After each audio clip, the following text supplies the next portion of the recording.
నమస్కారం. న్యూస్ విజన్కు స్వాగతం. ముందుగా వార్తల్లోని ముఖ్యాంశాలు.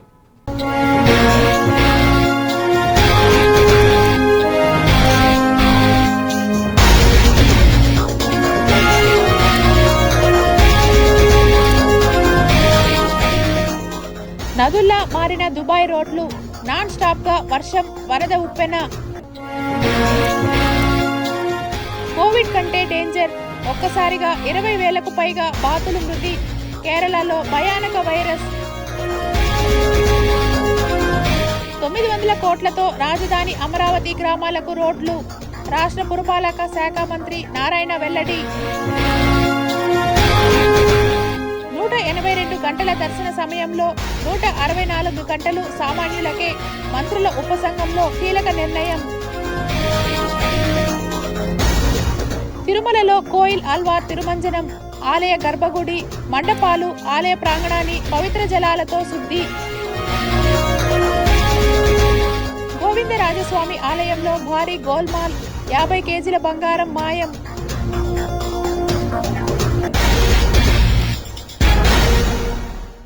తిరుమలకు వచ్చే భక్తులకు అనుమతి నిరాకరించే హక్కు ఎవరికీ లేదని టీటీడీ చైర్మన్ బీఆర్ నాయుడు స్పష్టం చేశారు. వైకుంఠ ఏకాదశి, ద్వాదశి పర్వదినాల్లో భక్తులకు అన్ని ఏర్పాట్లు చేశామని తెలిపారు. కొంతమంది మీడియాలో, సోషల్ మీడియాలో గ్లోబల్ ప్రచారం చేస్తున్నారు. ఏంటంటే కొండ మీద నో టికెట్, నో ఎంట్రీ. ఇక వాళ్ళ ఇష్టం వచ్చినట్టు కొంతమంది క్యాప్షన్స్ పెట్టి టీటీడీని అబాసు పాలు చేసే విధంగా కొన్ని వార్తలు వస్తున్నాయి. ఈ వార్తలన్నీ కూడా నేను తీవ్రంగా ఖండిస్తున్నాను.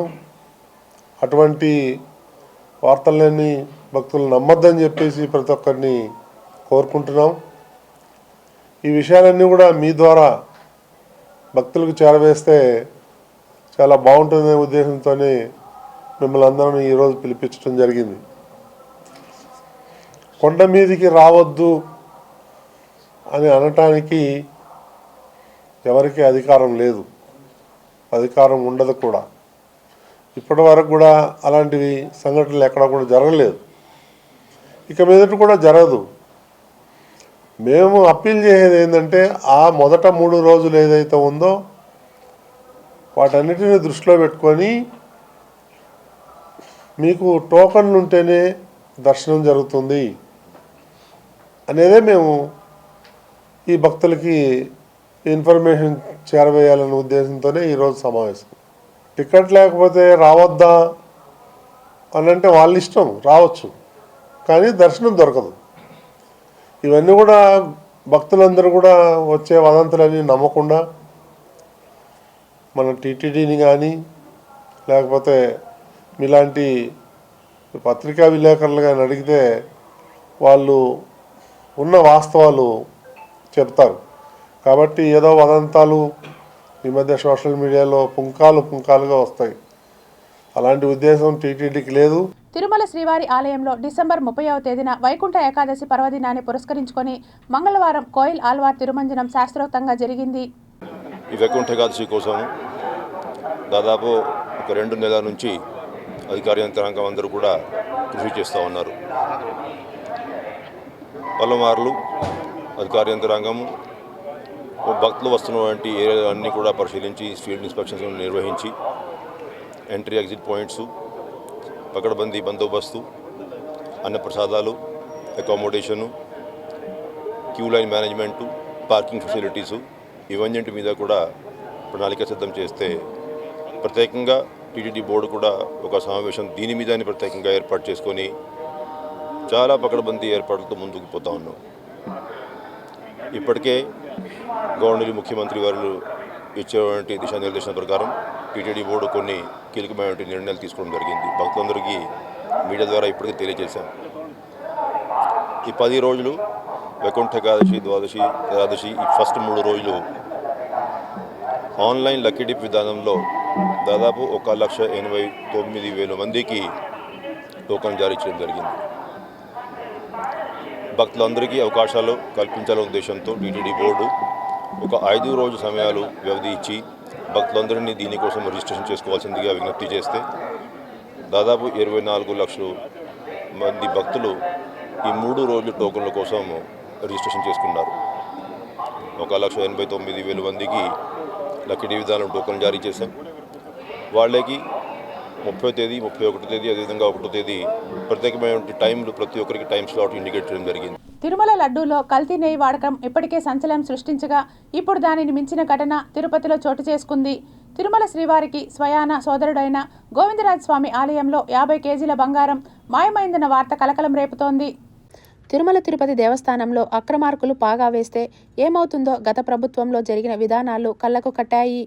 లడ్డూ తయారీకి వినియోగించే నెయ్యి కల్తీ నుంచి మొదలు పెడితే అన్యమత వ్యక్తులకు పెద్దపీట వేయడం వరకు ప్రతి విషయంలోనూ ఇష్టారాజ్యంగా సాగింది.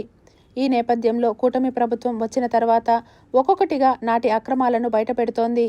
లడ్డూలో కల్తీ నెయ్యి వాడకం ఇప్పటికే సంచలనం సృష్టించగా ఇప్పుడు దానిని మించిన ఘటన తిరుపతిలో చోటు చేసుకుంది.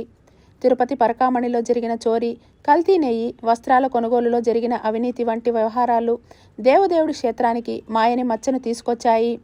ఇప్పుడు శ్రీ కోదండరాజస్వామి వారి విమాన గోపురం పనులలో 50 కిలోల బంగారం మాయమైందని అభియోగాలు నమోదయ్యాయి. దీనిపై విజిలెన్స్ విభాగం అత్యంత లోతుగా విచారణ నిర్వహిస్తోంది. 30 విగ్రహాలను ధ్వంసం కూడా చేసినట్టు తెలుస్తోంది. తిరుపతిలోని గోవిందరాజస్వామివారి ఆలయానికి విశేషమైన ప్రాధాన్యం ఉంది. 2022-23 కాలంలో స్వామివారి ఆలయ విమాన గోపురానికి బంగారు తాపడం చేయాలని నిర్ణయించుకున్నారు. దీనికోసం తిరుమల తిరుపతి దేవస్థానం ఏకంగా 100 కిలోల బంగారాన్ని కేటాయించింది. తాపడంలో భాగంగా 9 పొరల్లో గోపురానికి అమర్చాల్సి ఉంటుంది. విమాన గోపురంపై 30 విగ్రహాలను ధ్వంసం చేశారని, ఆ తర్వాత బంగారు తాపడం చేశారని తెలుస్తోంది. 30 విగ్రహాలను ధ్వంసం చేయడం ద్వారా మిగిలిన బంగారాన్ని మాయం చేశారని తెలుస్తోంది. మాయం చేసిన బంగారం దాదాపు 50 కిలోల వరకు ఉంటుందని విజిలెన్స్ అధికారులు ప్రాథమికంగా గుర్తించినట్టు సమాచారం. ఈ వ్యవహారం వెలుగులోకి రాకుండా నాటి తిరుమల తిరుపతి దేవస్థానం చైర్మన్ వైవి సుబ్బారెడ్డి, ఆలయ ఈవో ధర్మారెడ్డి అనేక రకాలుగా జాగ్రత్తలు తీసుకున్నట్టు తెలుస్తోంది. విమానం గోపురం పనులను టెండర్ దక్కించుకున్న కాంట్రాక్టర్ ఒకరైతే అతడిని పక్కన పెట్టి మరో సబ్ కాంట్రాక్టర్కు పనులు అప్పగించినట్లు ప్రచారం జరుగుతోంది. దీనిపై దేవస్థానానికి ఫిర్యాదులు కూడా అందినట్టు వార్తలు వినిపిస్తున్నాయి. దేవస్థానం విజిలెన్స్ విభాగం ఈ వ్యవహారంపై విచారణ నిర్వహిస్తోంది. అప్పటి కాలంలో వచ్చిన ఫిర్యాదుల ఆధారంగా వివరాలు సేకరించి కీలకమైన విషయాలను విజిలెన్స్ విభాగం బయటపెడుతోంది. బంగారం తాపడంలో పాల్గొన్న కార్మికుల వివరాలు కూడా సేకరించి విజిలెన్స్ విభాగం విగ్రహాలను ఎలా ధ్వంసం చేశారు, ధ్వంసం చేసిన విగ్రహాలను ఎక్కడ వేశారు, తాపడం కోసం ఎంత బంగారాన్ని వినియోగించారు అనే అంశాలపై లోతుగా దర్యాప్తు సాగిస్తున్నారు. రాజధాని అమరావతికి 6 నెలల్లో అద్దం లాంటి రోడ్లు రానున్నాయి. శరవేగంతో సిఆర్డీఏ పరిధిలోని 29 గ్రామాల ముఖ చిత్రం మారనుందని రాష్ట్ర పురపాలక శాఖ మంత్రి నారాయణ చెప్పారు. రాజధాని పరిధిలోని గ్రామాల్లో మౌలిక వసతుల పనులను ప్రభుత్వం వేగంగా ముందుకు తీసుకెళ్తోందని అన్నారు. గ్రామాల అభివృద్ధికి 900 కోట్ల రూపాయలతో పనులు చేయటానికి పూర్తి ప్రణాళిక సిద్ధం చేశామని తెలిపారు. ఇప్పటికే ప్రభుత్వం నిధులు విడుదల చేసిందని, వచ్చే నెల నుంచి పనులు మొదలవుతాయని చెప్పారు. గ్రామాల్లో చేపట్టే అన్ని అభివృద్ధి పనులు 6 నెలల్లో పూర్తి చేస్తామని స్పష్టం చేశారు. సోమవారం వడ్డమానులో కొత్త రహదారిని ప్రారంభించిన అనంతరం మంత్రి మీడియాతో మాట్లాడారు. కరకట్టకు సమాంతరంగా సిఆర్డీఏ రోడ్డును మంగళగిరి రోడ్డుకు అనుసంధానిస్తామన్నారు. రాజధానిని గుంటూరు, విజయవాడతో పాటు ఇతర ప్రాంతాలకు కలిపే రోడ్లు పనులు కూడా వేగంగా జరుగుతున్నాయని మంత్రి చెప్పారు. వెస్ట్ బైపాస్ రోడ్ను త్వరలోనే ప్రజలకు అందుబాటులోకి తీసుకువస్తామని తెలిపారు. అమరావతి రాజధాని ప్రపంచంలో టాప్ 5లో ఉండేలా నిర్మిస్తున్నామన్నారు. ల్యాండ్ పూలింగ్ ద్వారా భూములిచ్చే రైతులకు ఎలాంటి ఇబ్బందులు లేకుండా చేస్తామన్నారు. రాజధానిలోని 29 గ్రామాల్లో జనవరి నుంచి మౌలిక వసతుల పనులు చేపడతామని మంత్రి నారాయణ చెప్పారు. అన్ని గ్రామాల్లో రోడ్లు, అండర్ గ్రౌండ్ డ్రైనేజీ, వరద నీటి కాలువలు, వీధి లైట్లు ఏర్పాటు చేస్తామన్నారు. తిరుమల శ్రీవారిని పలువురు ప్రముఖులు దర్శించుకొని మొక్కులు చెల్లించుకున్నారు. మంగళవారం ఉదయం నైవేద్య విరామ సమయంలో ఆంధ్రప్రదేశ్ రాష్ట్ర మంత్రులు, హోం మినిస్టర్ అనిత, దేవాదాయ శాఖ మంత్రి ఆనం రామనారాయణ రెడ్డి, రెవెన్యూ మంత్రి అనగాని సత్యప్రసాద్, సెంట్రల్ మినిస్టర్ స్మృతి ఇరానీ, తెలంగాణ మంత్రి గడ్డం వివేక్ వెంకటస్వామి, సినీ హీరో రిషబ్ శెట్టి కుటుంబ సభ్యులతో కలిసి స్వామివారిని వేర్వేరుగా దర్శించుకొని మొక్కులు చెల్లించుకున్నారు. అనంతరం ఆలయ రంగనాయకుల మండపంలో వేద పండితులు వేద ఆశీర్వచనం చేయగా ఆలయ అధికారులు స్వామివారి తీర్థప్రసాదాలు అందజేశారు. మొన్న బీజేపీ ప్రభుత్వము పార్లమెంట్లో పేరు మార్చి ఏదైతే 90% కేంద్రం నుంచి కాంట్రిబ్యూషన్ ఉండనో దాన్ని 60% చేయడం జరిగింది. మేము ఇదే కోరుతున్నాం. నేను మెంబర్ ఆఫ్ పార్లమెంట్గా ఉన్నప్పుడు 16 లక్షల కోట్ల రెవెన్యూ ఉండే కేంద్ర ప్రభుత్వానికి. ఇప్పుడు 40 లక్షల కోట్ల రెవెన్యూ అయ్యింది. అన్ని పదార్థాల మీద 18% జిఎస్టీ వేయడము, కేంద్ర ప్రభుత్వం ఆదాయం పెరిగింది. ఇలాంటి పరిస్థితులలో అన్ని రాష్ట్రాల పరిస్థితి ఫైనాన్షియలీ ఎఫ్ఆర్బిఎం కేంద్ర ప్రభుత్వం ప్రారంభించిన తర్వాత ఆర్థిక పరిస్థితి రాష్ట్రాలలో బాగాలేదు. ఇప్పుడు ఆర్థిక పరిస్థితి రాష్ట్రాలు 40% ఇవ్వాలంటే మారుమూరు గ్రామాలలో ఉద్యోగాలు ఎట్లా వస్తాయి? కేంద్ర ప్రభుత్వం బాధ్యత ఏదైతే 60% చేశారో ఇది మళ్ళీ 90% చేయాలి. రేణిగుంట విమానాశ్రయం వేదికగా రోడ్డు భద్రతపై కీలక అడుగు పడింది. మంగళవారం ఉదయం 11:30 జరిగిన కార్యక్రమంలో రాష్ట్ర హోంశాఖ మంత్రి వంగలపూడి అనిత, రెవెన్యూ శాఖ మంత్రి అనగాని సత్యప్రసాద్ ముఖ్య అతిథులుగా పాల్గొన్నారు. రహదారి ప్రమాదాల నివారణే లక్ష్యంగా పోలీస్ శాఖ ఆధ్వర్యంలో ఈ కార్యక్రమాన్ని నిర్వహించారు. ఈ సందర్భంగా జిల్లా ఎస్పీ ఎల్ సుబ్బరాయుడుతో కలిసి మంత్రులు హైవే మొబైల్ వాహనాలకు అత్యంత ఆధునికరమైన బ్రీత్ అనలైజర్ పరికరాలను పంపిణీ చేశారు. మద్యం సేవించి వాహనాలు నడిపేవారి వల్ల అమాయకుల ప్రాణాలు పోతున్నాయని, దీనిని అరికట్టేందుకు అత్యాధునిక సాంకేతికతను వినియోగిస్తున్నట్లు మంత్రులు తెలిపారు. హైవేలపై నిరంతరం పహారా కాసే మొబైల్ వాహనాలకు ఈ కొత్త పరికరాలు ఎంతో ఉపయోగపడతాయని వెల్లడించారు. రహదారి భద్రతపై అవగాహన కల్పించడం, డ్రంక్ అండ్ డ్రైవ్ కేసులను సమర్థవంతంగా గుర్తించేలా ఆధునిక పరికరాల పంపిణీ చేశారు. ప్రజల ప్రాణాలకు భద్రత కల్పించడమే ప్రభుత్వ ప్రాధాన్యత అని మంత్రులు స్పష్టం చేశారు. ఈ కార్యక్రమంలో పోలీసు ఉన్నతాధికారులు పాల్గొన్నారు. మీ ప్రాణాలు పోతున్నాయని ఒకే ఒక అవగాహనతో భద్రత ముఖ్యంగా ధ్యేయంగా పెట్టుకొని ఆ బాధ్యతగా తీసుకున్నాం. ప్రజల భద్రతే మా బాధ్యతగా తీసుకొని ఈరోజు డిపార్ట్మెంట్ వాళ్ళు ఈ ఆపి హెల్మెట్ల గురించి చలనాలు కట్టండి అన్నా, లేకపోతే ఈ బ్రీత్ అనలైజేషన్ పెట్టి వాళ్ళు చెకింగ్ చేసినా, ఇప్పుడు మనకి ఇందాకే కలెక్టర్ గారు చెప్పారు ఈ రెస్ట్ తీసుకోవాలి, మీరు ఎక్కువ లాంగ్ డ్రైవ్స్ చేయకూడదని చెప్పినా ఏదైనా కూడా ప్రజల భద్రత గురించి దయచేసి ప్రజలు కూడా అర్థం చేసుకోవాలి. చాలా ఎక్కువగా రోడ్ యాక్సిడెంట్స్ జరుగుతున్నాయి. రోడ్ యాక్సిడెంట్స్ మీద రోడ్ సేఫ్టీ విభాగంతో కూడా గౌరవ ముఖ్యమంత్రి గారు కూడా రీసెంట్గా ఒక మీటింగ్ కూడా ఏర్పాటు చేసుకుని దీని మీద రోడ్డు ప్రమాదాల నివారణ చేయడానికి ఒక మంచి కట్టుదిట్టమైన ఏర్పాటు కూడా చేస్తున్నారు. దానిలో భాగంగా ఈరోజు తిరుపతిలో జరిగిన ఈ కార్యక్రమానికి మీరందరూ కూడా ప్రజలందరూ కూడా సహకరించాలని నేను మనస్ఫూర్తిగా కోరుకుంటున్నా. ఈ కార్యక్రమాన్ని ఏర్పాటు చేసినందుకు గౌరవ ఎస్పీ గారిని, గౌరవ కలెక్టర్ గారిని కూడా అభినందిస్తున్నాను. అన్ని ప్రాంతాల్లో కూడా రోడ్ సేఫ్టీ నియమాలు పాటించమని అటు ఎడ్యుకేషను, ఇంజనీరింగు, ఎన్ఫోర్స్మెంట్ అన్నీ కూడా చేయడం జరుగుతుంది. అందులో భాగంగా ఎన్ఫోర్స్మెంట్లో భాగంగా నో హెల్మెట్ నో పెట్రోల్ అంటే అందరూ ఎక్కువగా వ్యక్తులు ఈ 2 వీలర్స్లో చనిపోయే వాళ్ళందరూ కూడా హెల్మెట్ లేకపోవడం చనిపోతున్నారు.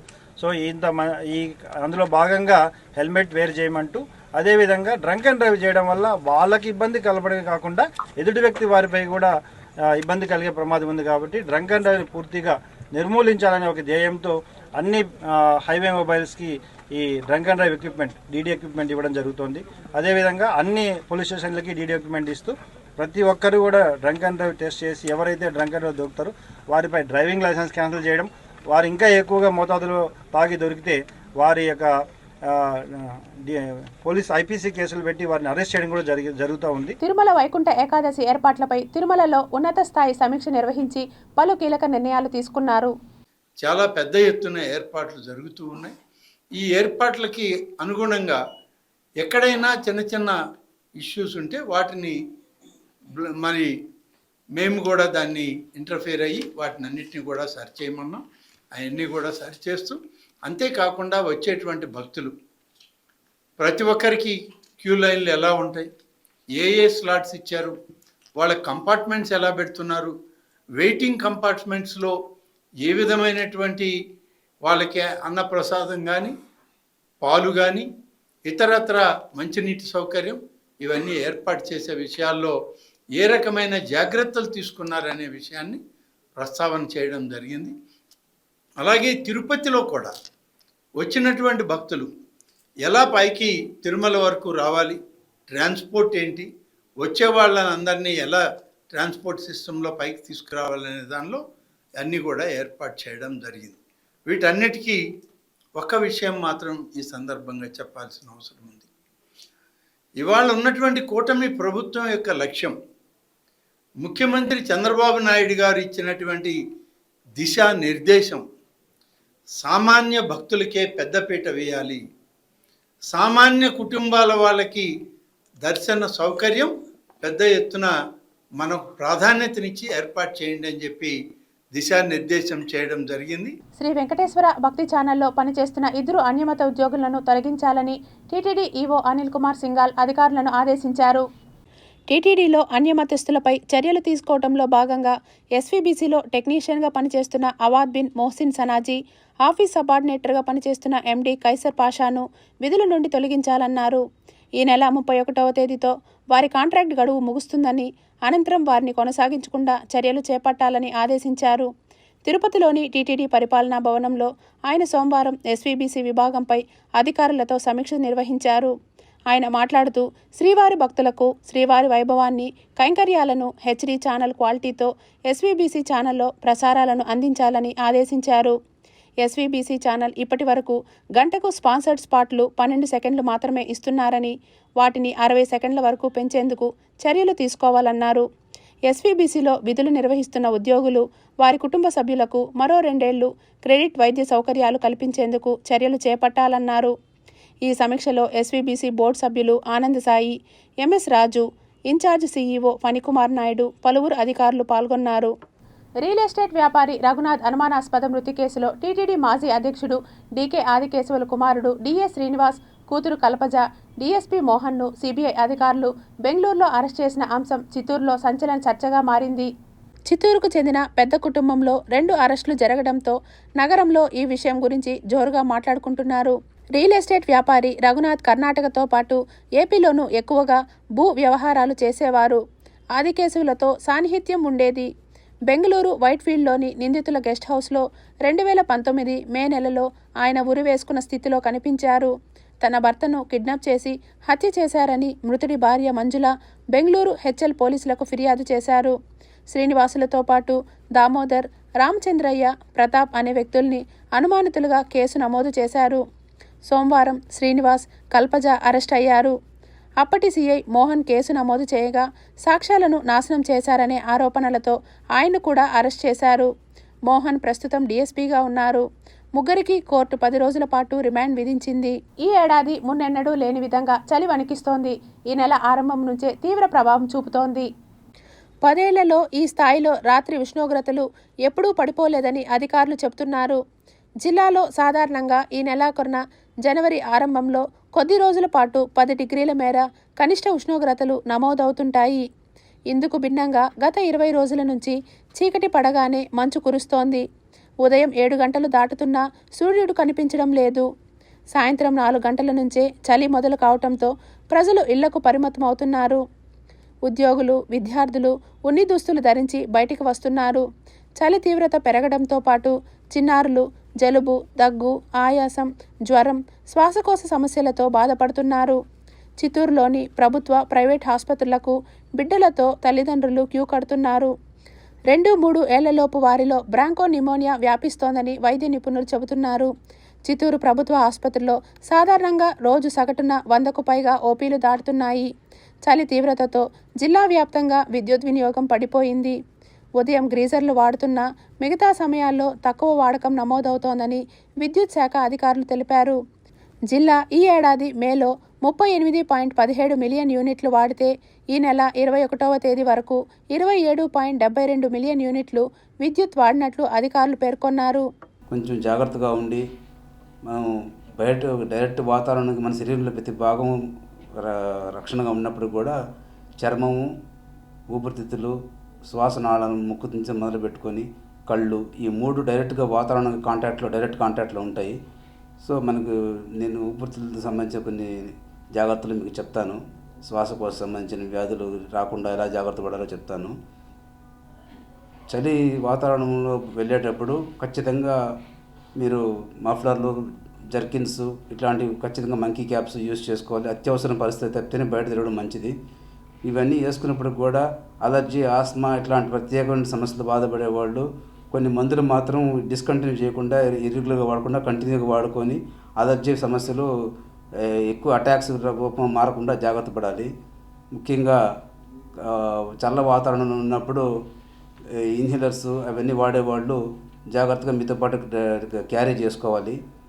ముక్కు మాస్క్ పెట్టుకొని చల్లగాలి తగలకుండా జాగ్రత్తగా ఉండాలి. తిరుపతి పార్లమెంట్ నియోజకవర్గ అధ్యక్షురాలుగా టీడీపీ మొదటిసారిగా ఓ మహిళకు అవకాశం కల్పించింది. కేంద్ర మాజీ మంత్రి, టీటీడీ పాలక మండలి సభ్యురాలు పనబాక లక్ష్మిని ఈ పదవికి ఎంపిక చేసింది. ప్రధాన కార్యదర్శిగా తుడా చైర్మన్ డాలర్స్ దివాకర్ రెడ్డిని నియమించింది. అధ్యక్ష పదవిని పలువురు ఆశించినప్పటికీ పనబాక లక్ష్మి సుదీర్ఘ రాజకీయ అనుభవాన్ని, పార్లమెంట్ నియోజకవర్గ పరిధిలో ఆమెకున్న విస్తృత పరిచయాలను దృష్టిలో పెట్టుకొని అధిష్టానం ఆమె పేరును ఖరారు చేసింది. పార్టీ ఆవిర్భావం నుంచి కూడా ఉమ్మడి చిత్తూరు జిల్లాకు మహిళా సారథి ఎప్పుడూ లేరు. పార్లమెంట్ నియోజకవర్గ కమిటీల విధానం వచ్చిన తర్వాత తిరుపతి నియోజకవర్గంలో ఎస్సీల జనాభా ఎక్కువ ఉండటం, సత్తివేడు, సూలూరుపేట, గూడూరు అసెంబ్లీ స్థానాలు ఎస్సీ రిజర్వ్డ్ సెగ్మెంట్లే కావడాన్ని దృష్టిలో పెట్టుకొని పనబాక లక్ష్మిని ఎంపిక చేసినట్టుగా భావిస్తున్నారు. తిరుపతి పార్లమెంట్ నియోజకవర్గంలో మరో బలమైన రెడ్డి సామాజిక వర్గానికి చెందిన డాలర్స్ దివాకర్ రెడ్డిని ప్రధాన కార్యదర్శిగా నియమించడంపై పార్టీ వ్యూహాత్మకంగా అడుగులు వేసిందన్న చర్చ జరుగుతోంది.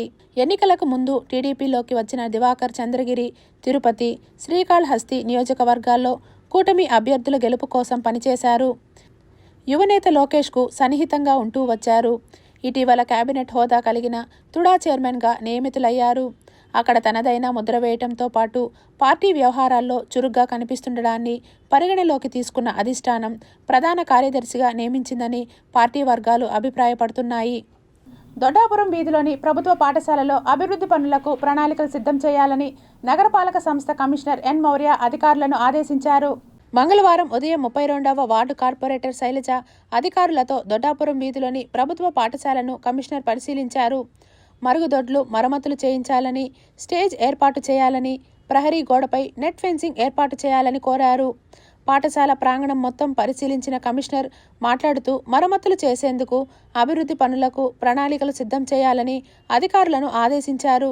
అలాగే స్కూల్ పరిసర ప్రాంతాలను శుభ్రంగా ఉంచాలని, ముందర ప్రాంతంలో చెత్త వేయకుండా తగు చర్యలు చేపట్టాలని తెలిపారు.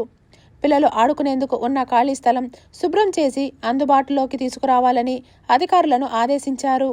కమిషనర్ వెంట superintendent engineer Shyam Sundar, municipal engineer Tulasi Kumar, health officer doctor Yuva Anvesh, DE Raju, MEO Balaji, ప్రధానోపాధ్యాయులు రెడ్డప్పరెడ్డి తదితరులు ఉన్నారు. ప్రముఖ పుణ్యక్షేత్రమైన కాణిపాకం శ్రీ వరసిద్ధి వినాయక స్వామి దేవస్థానం సందర్శనార్థం వచ్చే భక్తులకు స్వామివారి సంతృప్తికర దర్శనం కల్పించాలని రాష్ట్ర దేవాదాయ ధర్మాదాయ శాఖ ముఖ్య కార్యదర్శి హరి జవహర్లాల్ అన్నారు. మంగళవారం ఆయన కాణిపాకం దేవస్థానంలో ఆకస్మికంగా పర్యటించారు. ఈ సందర్భంగా ఆలయ చైర్మన్ మణినాయుడు, ఈవోకే పెంచెల కిషోర్, ఆలయ అర్చకులు, సిబ్బంది, వేద పండితులతో సమావేశం నిర్వహించారు. కాణిపాకం స్వామివారి సందర్శనార్థం వచ్చే భక్తులకు అన్ని వసతులు, సౌకర్యాలు కల్పించాలని రాష్ట్ర దేవాదాయ ధర్మాదాయ శాఖ ముఖ్య కార్యదర్శి హరి జవహర్లాల్ సూచించారు. మంగళవారం ఆయన కాణిపాకం పర్యటన సందర్భంగా ఆలయ అధికారులు, అర్చకులు, వేద పండితులు, సిబ్బందితో ఆలయ నిర్వహణపై సుదీర్ఘంగా చర్చించారు. ఈ సందర్భంగా ఆయన మాట్లాడుతూ ఆలయంలో భక్తులందరికీ త్వరితగతిన స్వామివారి దర్శనం కల్పించేందుకు అన్ని చర్యలు చేపట్టాలని సూచించారు.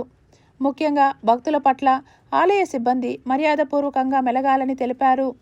దేవస్థానంలో ప్రస్తుతం అమలు చేస్తున్న ఆన్లైన్ సేవలను విస్తృతపరచాలని సూచించారు. అలాగే దేవస్థానంలో పేపర్లెస్ ఈ ఆఫీస్ నడపాలని పేర్కొన్నారు.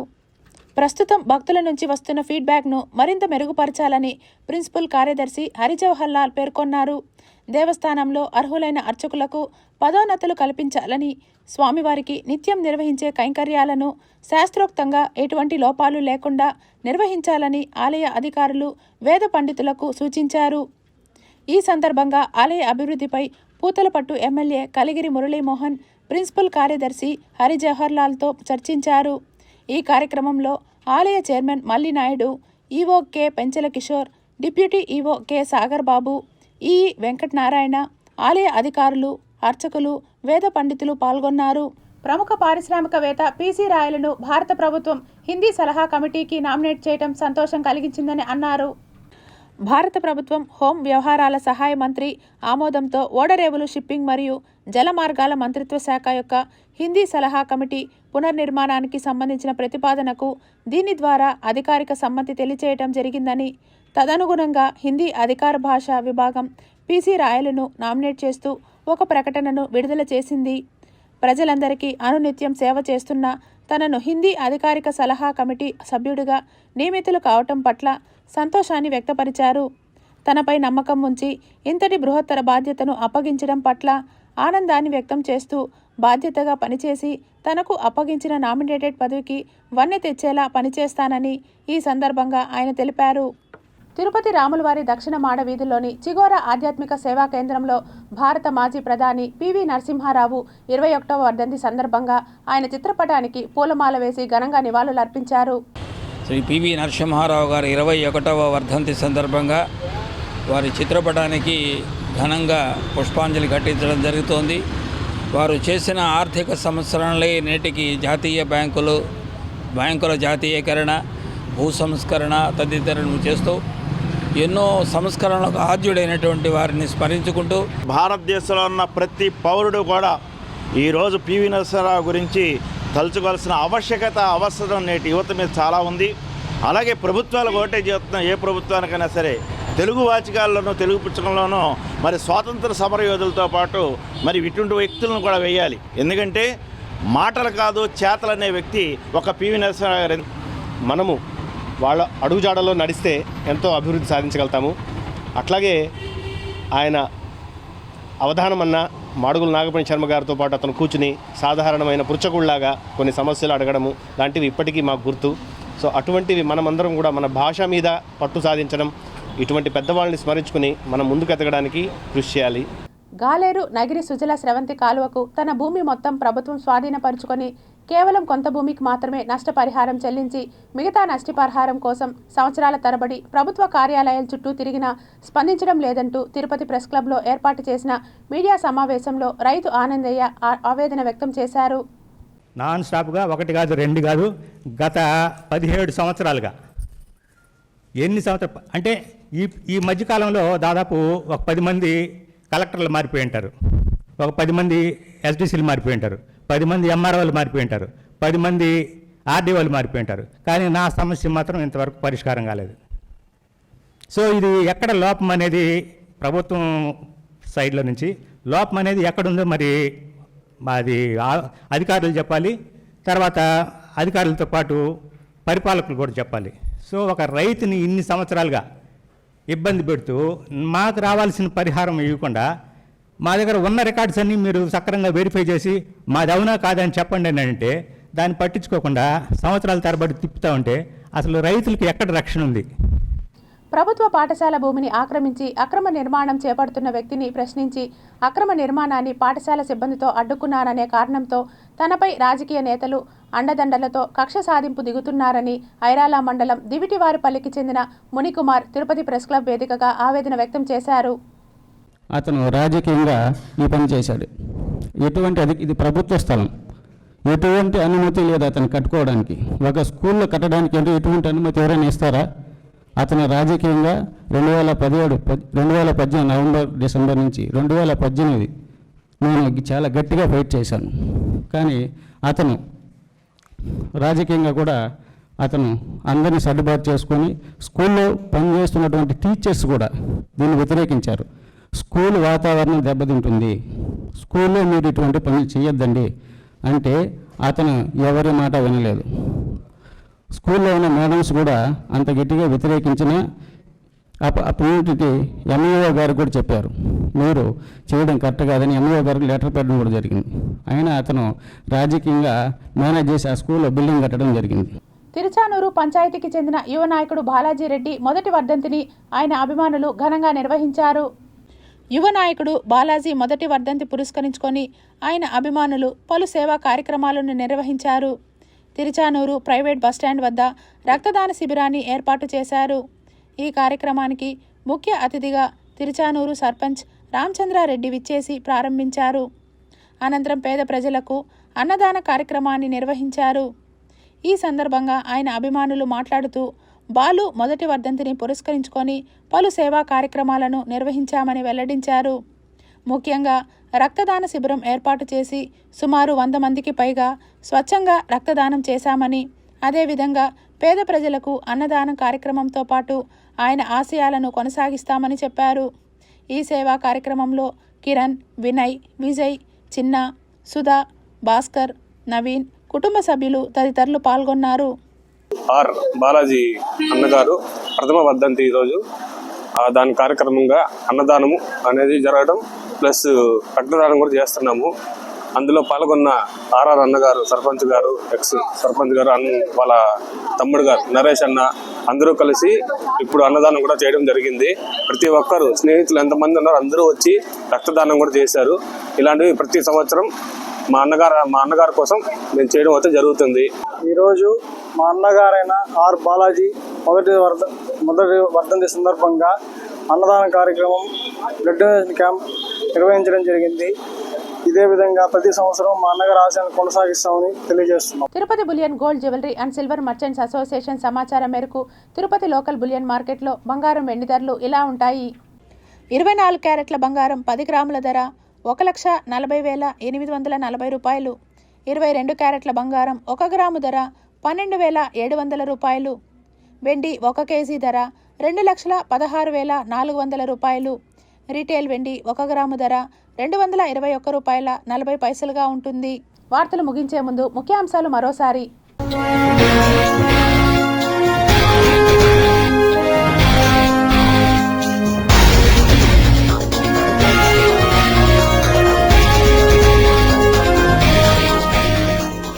నదుల్లా మారిన దుబాయ్ రోడ్లు, నాన్ స్టాప్గా వర్షం, వరద ఉప్పెన. కోవిడ్ కంటే డేంజర్, ఒక్కసారిగా 20,000కు పైగా బాతులు మృతి. కేరళలో భయానక వైరస్. 900 కోట్లతో రాజధాని అమరావతి గ్రామాలకు రోడ్లు. రాష్ట్ర పురపాలక శాఖ మంత్రి నారాయణ వెల్లడి. 182 గంటల దర్శన సమయంలో 164 గంటలు సామాన్యులకే. మంత్రుల ఉపసంఘంలో కీలక నిర్ణయం. తిరుమలలో కోయిల్ ఆల్వార్ తిరుమంజనం. ఆలయ గర్భగుడి, మండపాలు, ఆలయ ప్రాంగణాన్ని పవిత్ర జలాలతో శుద్ధి. గోవిందరాజస్వామి ఆలయంలో భారీ గోల్మాల్, 50 కేజీల బంగారం మాయం.